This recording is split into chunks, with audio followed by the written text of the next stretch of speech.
On today's show, we examine a series of dreams from Leni. I want you to notice the similarity in each dream as we go through them, because we say it all the time.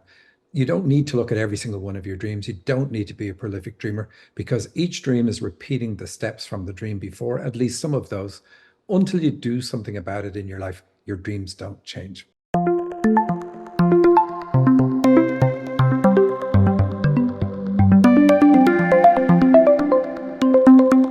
Welcome to the Dream Interpretation Podcast with Michael and Sandy. Hello and welcome, everybody. This is another half hour of us eavesdropping on the very personal communication between the spirit world and you on your earth journey. That's why we focus on dreams. If you want to know what you're meant to be doing in your life at this very moment in time, then look no further than your dreams. Through analyzing your dreams, I reveal your potential and the obstacles you need to overcome. I'm very specific. I tell you what your superpowers are, what would make you magnificent, and the bumps in life that are holding you back. But these bumps are not in the way, they are the way. If you want to get your dream analyzed on the show, just like Leni, send your dreams to radio show at dream-analysis.com or go to dream-analysis.com/podcast. Yeah, all righty, Michael. So what do we have coming up? I know we've got some exciting things. We certainly do. We have a webinar this Tuesday, tomorrow. We talk about how to channel safely. We've lots of people signed up for this already, so very, very happy about that. Thank you to everybody who's signed up and is going to attend. So I've been channeling for years, for decades. So I can answer a lot of questions about channeling, especially because I teach a lot of people how to do it. But we're going to cover the 9 methods of channeling. Which one is yours? Do you even know? Because there's zero point in practicing or trying to use a method that will never work for you, unless, of course, you happen to be one of the few people who like being frustrated. And Michael, I happen to know that you use dreams to help discover what is the best way for people to learn to channel. Absolutely, I do. So we tune into you and see what's going to work for you. And if we have any obstacle with that, then we look at the dreams, and the dreams are just going to clearly say, these are your methods. Sometimes you've got a really strong one and then another one kind of backing it up. It's like belt and braces kind of thing. And we can see that in the dreams, which is great. What else do? We talk about how to clear yourself so you can channel accurately. And we are giving away the exact wording needed for the new energy age in this webinar. That is a good reason to attend. All righty, Michael, I have to ask, what does it mean to clear yourself? Why do you have to do that? Well, it's a good question. Channeling is very subtle. You want to have your energy feel very clear and pure as much as possible so that you can be absolutely sure that what you're tuning into and what you're picking up is exactly what you need to be passing on to the person you're working for. Now, when you channel for a long time, you get to know what that feeling is like, what that state is like, and you'll know when you're off. But in our courses, we teach people how to tell when they're off. Here's what you can do to test. And here's what you then need to do to clear if you find out from one of these tests that something is up. But we're giving away the first few steps of that technique. And like I said, the energy age is different. It's changed just before the start of the year, in fact. And so we used to use a thing called champions and sentinels and other things like that as part of the request to keep us clear during a channeling session. You can't do that anymore. That's not going to work. The whole system is being changed because, all in preparation for this ascension. So we have the wording that you need in this new energy age. We're giving that away in this webinar. What else have we got? We talk about protection. Like, is it possible to have your channel protected by an ally? All righty, Michael. What is an ally? Are you talking dragons? I'm talking anything that will help you keep your channel protected. Yes, it is. Dragons are really good. Not everybody has one. And that's another thing we're giving away in this webinar. If you don't have a dragon, what is the wording you need to use in order to get yourself clear? Because it's very precise language. But if you do have a dragon or another protector, they will stop any type of attacks on you, any blocks being put on you, et cetera, et cetera. And so you'll find when you sit down to channel, if you've activated that protector, that your energy body is already clear. There's nothing else you need to do in order to clear your energy field before you start channeling. So we're going to cover that as well. I think of all the things that we're going to talk about, that's probably going to draw the most people, which is kind of surprising because I nearly wasn't going to mention it.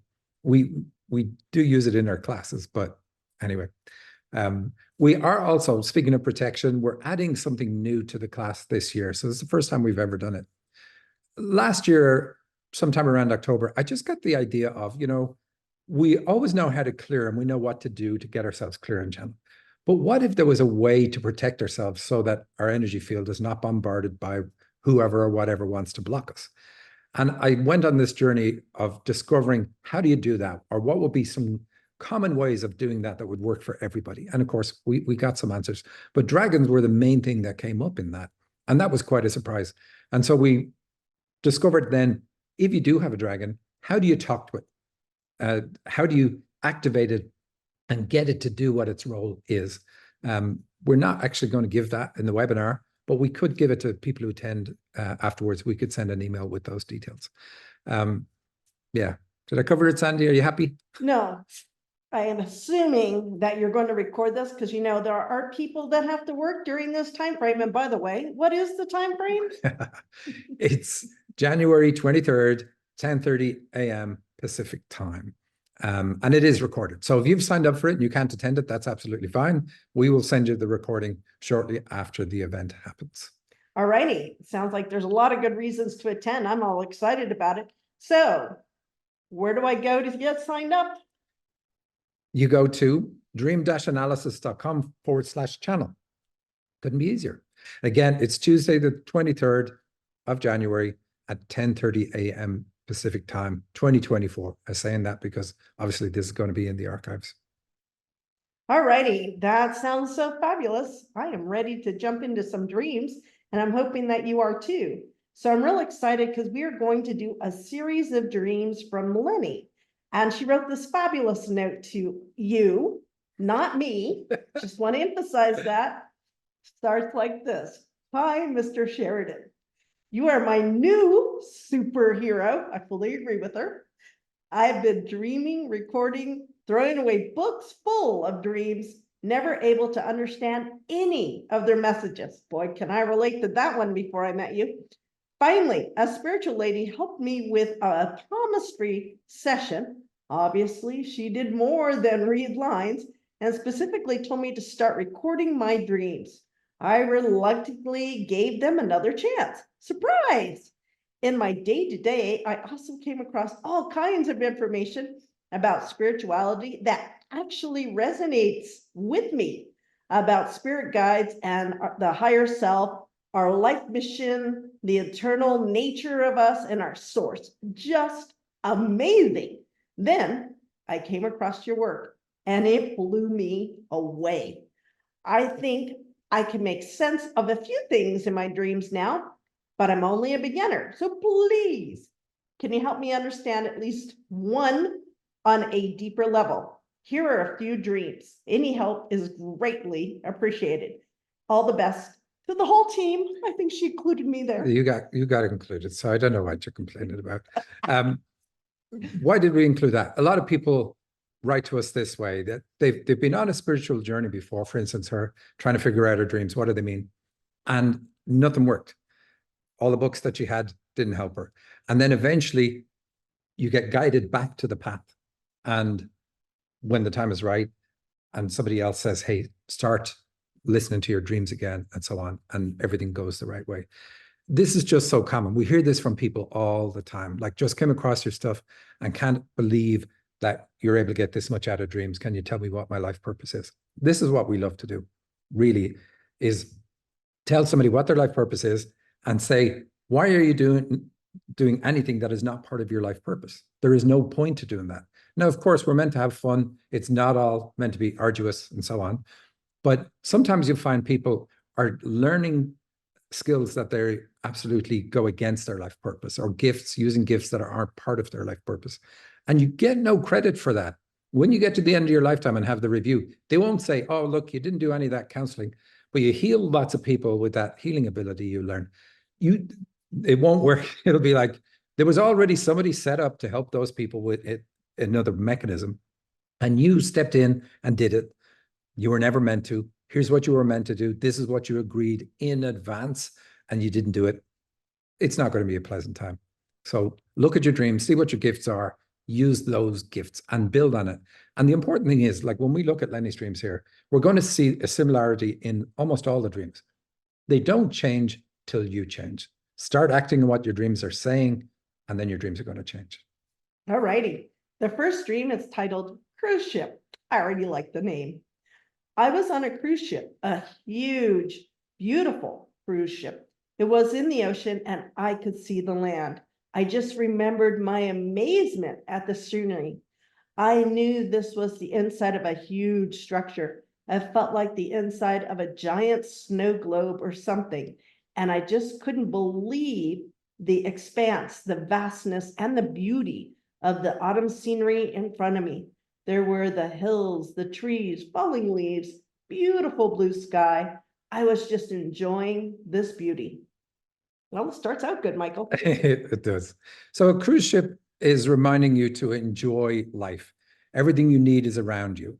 I mean, that's why people go on cruises. So it's like everything's catered for, all the food is given, et cetera, et cetera, et cetera. Where you're going to sleep, it's already known, all that stuff. And then there's all sorts of helpers around to help you with any kind of thing you need help with. That's really the point of a cruise ship. And why would you have that dream? Because it's saying, look, don't worry. You worry needlessly, and we don't want you to worry. Just know that everything else that you need in life is already available and around you. Now, another thing about cruise ships, obviously, is they go on the water. So this dream says the dreamer, Leni, is meant to work in the spiritual field. Then we have the snow globe. She's like inside this giant snow globe. And this is about not being emotionally open. It says, I protect myself by putting on an outward appearance that everything is perfect, because snow globes are beautiful. Like they're always perfect scenes. So this is what we can tell about Leni. Now, a dream isn't judgmental. It's not saying, hey, you do this, what's up with that? It says you're doing this, here's the reason. This is something you need to deal with. So dreams join the dots without any judgment. They say almost kind of, you have no choice but to be who you are because of all these things that I'm also going to reveal about you, or things that you experienced. That's what makes you be this particular way. And so when we know that, we then know what we need to work on in our lives. In your case, you need to fix that particular issue. What else can we say? We can say, because you're enjoying the scene so much, you just say, I was just enjoying this beauty. That means that you're not enjoying the beauty of life around you. Otherwise, you wouldn't have it in the dream. Dreams give us healing for what we're not actually getting. And then because of the trees and the falling leaves, the fact that you call them out tells us that you have digestive system issues. I don't think they're big. It's mentioned in a few of your dreams, but nothing very specific. So you're going to be aware of it, but I wouldn't be worried about it. But still, it's something that we can look after. All righty, Michael. What does the autumn scenery, though, in front of her talk about? Autumn in this dream is two things. It's about the elimination system, like I said before. Well, I said digestive, but really that's what it is. But it's also saying, I'm looking at my life and I'm thinking at this stage in my life, I've missed the best years. What I should probably have done what I need to do before now. That's really all it is. But it's a beautiful scene in the dream. So they're not really calling it out in any negative way. This is just Leni's feelings. All righty. Wow, you got a lot out of that one. Are you ready for the next one? Of course. All righty, it's called The Whales. I was in my home country in the apartment where I grew up, but instead of a playground, in front of it was a beach and an ocean. Huge gray creatures were washing up ashore. At first, I thought they were dolphins, but no, much bigger. I thought they looked more like whales, big and gray. They looked benevolent, but there were people around looking at them. This man was holding a child, maybe on his shoulders, I'm not sure. He started hitting one of the whales, not too hard. He was afraid the whale was going to hurt the child. Another man was near him, and I thought that he was going to calm the first man down and make him stop. The whales were not dangerous creatures. All right. So breaking up what we see in that dream, the symbols, there's no playground. The playground's gone. So this says childhood was not fun. Straight off. We expect that in a dream. The beach is about your spiritual approach. So it says your childhood gave you the spiritual approach you needed to work in the spiritual field. oh, I wonder what you're meant to be doing in the spiritual field. Well, the whales tell us that you're a channel. The fact that you emphasize their size, you say much bigger than dolphins, means channeling needs to be a much bigger part of your life. I wonder if you know anybody who is actually running a channeling webinar tomorrow. You do. So that's great. Needs to be something bigger in your life. And you're probably like, well, it's 0 in my life. Well, anything then would be bigger. The fact that they're gray ties in with the last dream. I mean, it's pretty much the same thing as the snow globe. You suppress your feelings. You don't share them. So you got to fix that. And the man with the child on his shoulders, well, you think it's on his shoulders. This looks like he's good, kind of, but it's not the case. He is doing something out of fear that the child will get hurt. And this means that you are doing something out of fear that you will get hurt. And this fear was picked up in childhood. That's why it's a child, and that's why the location is where you grew up. Well, what is he doing? He's lashing out to push the whale away. Can you do that? And he's pushing away the gray whale. So this means that your impulse to suppress your feelings, which is the gray part, also causes you to push your channeling gift away or to suppress it. The fact that it's a man doing it, it can say something like, I want to control my environment for my own safety. Now, of course, he's doing it for the child, which means you're controlling your environment because you didn't feel safe as a child. That's how it works. I'm glad that you realized that the whales were not dangerous. And also look at the futility of the man hitting the whale. I mean, why not just walk away? You're not going to do anything except annoy a whale by hitting it. We don't know what the other man did because you don't say. You said he thought he was going to do something, but we don't actually know. But we do have 2 men featured in the dream. So it points to an issue with dad being discouraging of using spiritual gifts, maybe being materialistic or something like that. I'm not 100% on that part, but you will know. That part is easy for you to figure out because it's your childhood, your father that we're talking about. Wow. I like the idea that channeling came up, so we see one gift already. Okay, I'm going to dive into the next one. All right. It is called the Pirate. This stream started as being the year 2020 in the dream. I was back in my home country. It was winter.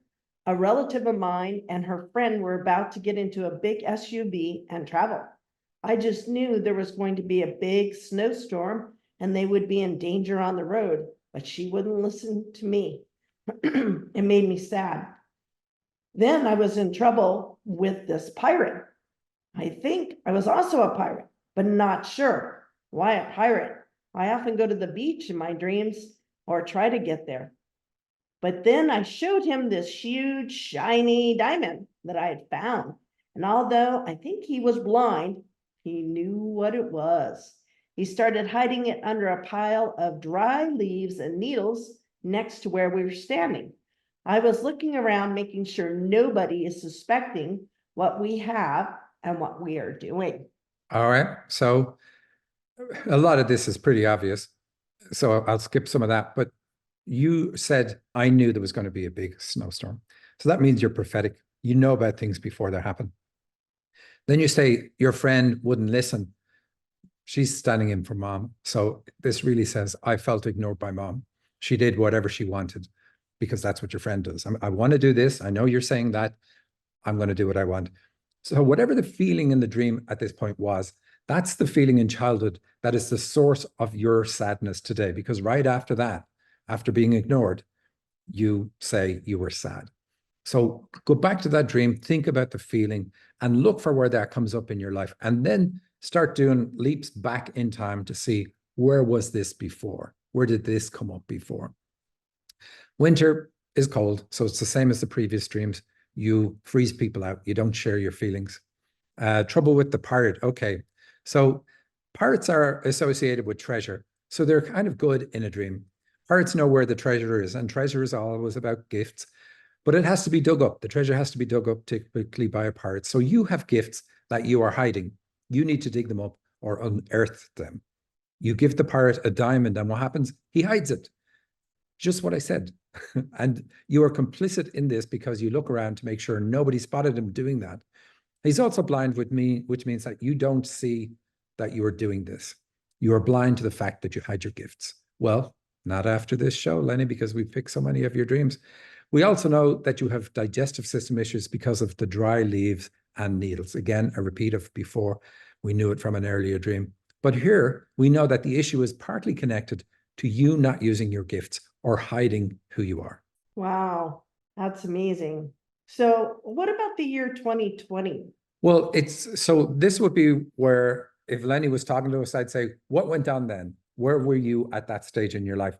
And typically in dreams, it's something very positive, or else it's a time when you realize something about yourself, but we don't have the luxury. All righty, and then we've got a big SUV, not a little one, but a big SUV and the plans to travel.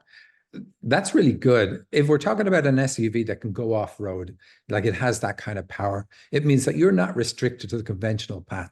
But we know that, we've said that in other dreams, that you're meant to work in the spiritual field, and the SUV gives you the ability to do that, to go off the default road that everybody follows. And then being blind again, let's really talk about that. Is that her being blind to what her gifts are, or just blind to all kinds of things? Well, he's a blind pirate, and pirates hide the treasure. So it's saying that you don't realize what you're doing to yourself because you do that. You're not using your gifts. Cool. You don't see it. All righty, let us dive into the next one. It's called The Stupid Small Dog. Interesting name there. It was a dark evening or night, residential neighborhood, apartment blocks. There was the small dog that fought and got over fences and through God knows what other obstacles and got all bloody just to get a cardboard box for me that literally said gift box on it. Big capital letters. I wasn't happy with the dog getting hurt like that. I thought it was stupid. I think I got mad, but still took the box. Mr. Sheridan, how do I find out what's in the box? Please, feedback would be so appreciated. Okay, well, I just included this dream, and it's not all of the dream, because most of the dreams you sent focus heavily on spiritual gifts and you not using them. Here the box says gift box. So the dream spells it out for you. What's in the box? Well, the gifts you brought into this lifetime, because the box also symbolizes you in the womb. A better question is, why did I come here? And what did I bring with me? Why did I bring these specific gifts? Well, that's what the gift box encourages you to do. But unfortunately, the pain you suffered in childhood, which is given by the bloody dog, and all the obstacles it had to overcome, that they make you feel like it's all stupid. That's definitely something you need to fix, because it's not stupid. Discover your gifts. Your difficult childhood was designed to allow you to bring them with you and keep them. Not doing that, not discovering and using them, having gone through all this pain is what would be stupid. Now, that's not my word. I wouldn't use that word. I just used it because I wanted to flip the script on how you felt in the dream and using the words you felt in the dream, just to make my point. Wow, that was really an intense one, Michael. So the gift box doesn't specifically tell her what's in the box, but all the other dreams have given her some clues, right? Yeah, you're a channel. That's the biggest thing we see over and over and over again. So you definitely have to learn to channel. All righty. So the next one is a long dream, Michael. And so we're going to split it up, okay? Yep. So it's called the preparation meeting. Today, I'm with my officer, a lady, and we are having not an interview, but some kind of meeting to prepare me for the interview. I had forgotten my passport. She is trying to pull up some documents for me to verify. Generally, she was being helpful. I think my family was there in the office. I found a digital picture of my passport on my phone that I showed her, and there were so many dates to travel. A lot of them, if not most, were in the future. I saw lots in 2030 and 2050. Ooh, Michael. All right. So we're going to do this one fast because we're out of time. This part is really about preparation for life. And that's what she says, preparing for an interview. So almost this is before the stage in the spirit world where you get an audience to say, here's what I need help with. Could you please design an earth life for me so that I can learn this about myself? I can fix this particular issue because I'm not able to fix it here. So the dream is saying that. And it's backed up by the fact that the dream is saying, okay, we're looking at this stuff, and these are the important things in the future that you're going to do that's going to help you. Next piece. All righty. Later, I was with my mom, hurrying and sliding through city streets and frozen stairs. I had new shoes and an umbrella. I was happy.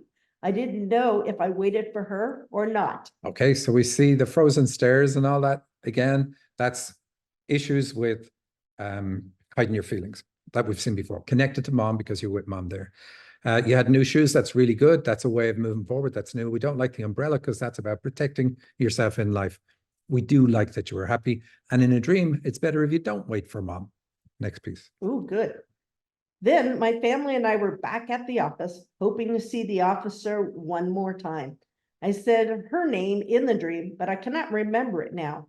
I had forgotten my paper. I explained that to two guys at the door. They told us to wait in the lobby area. I knew it was late, the end of her workday. We sat down. It was comfortable leather chairs, a table with a dozen little wrapped gifts. I knew one of them was mine. They were going to be sending those out later through the mail, snail mail. I noticed that my daughter was comfortable and calm. I heard music and a song. The lyrics were talking about making things, writing stories. Okay, again, see the similarity?